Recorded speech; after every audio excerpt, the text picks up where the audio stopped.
long, but it's a good video. Drugs and guns continue to make streets and neighborhoods unsafe, but some communities are fighting back. Correspondent Dana Adams has the story.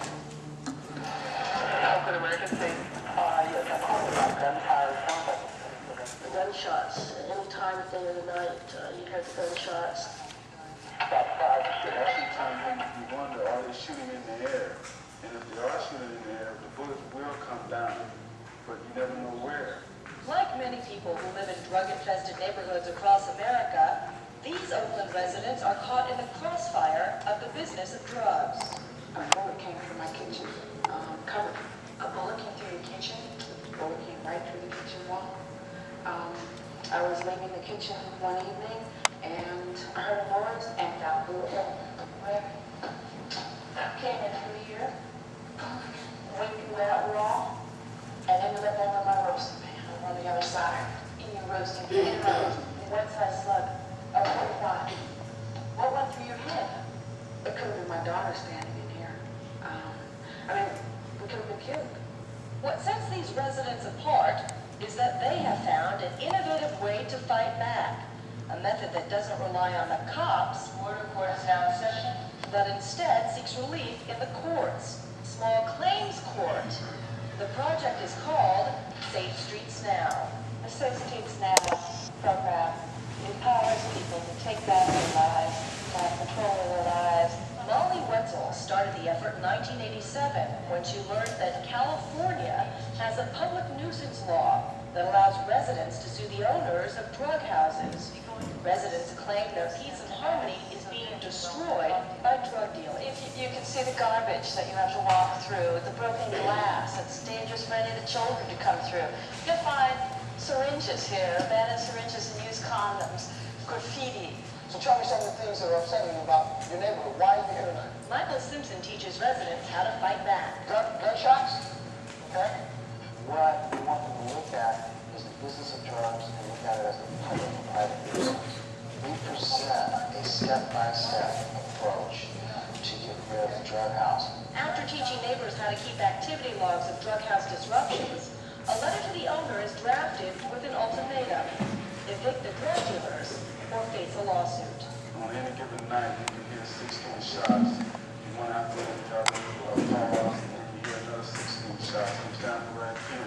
I counted 50 plus gunshots, and I stopped counting. That's why I have 12 because I stopped counting. Each neighbor, even an infant, can join the suit asking up to $5,000 apiece in damages. But the money really isn't the issue.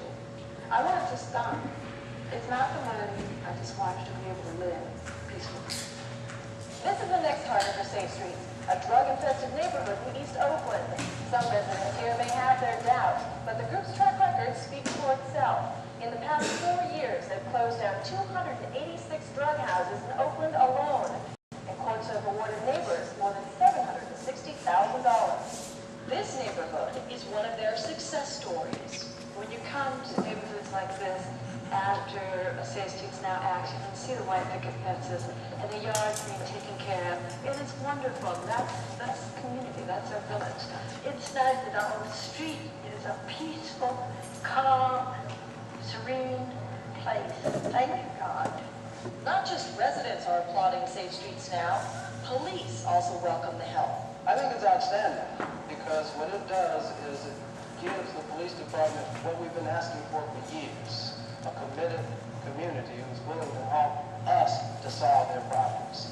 And perhaps most important, the effort leaves behind a feeling of empowerment that enables residents to tackle any other problems that may come along. Right now, by taking this action, I'm taking control of my life. For today, I'm Dana Adams. Well, the Safe Streets program is so successful that they can't keep up with the demand for more information, and other groups are hoping to start similar efforts in their cities. We'll be right back after these messages. Now this next piece is for San Diego specific. It was in the University Heights area, I think. The feeling of anger and frustration when something invades the neighborhood and you alone are powerless to stop it. Maybe it's a quality of life problem such as graffiti or noise or litter.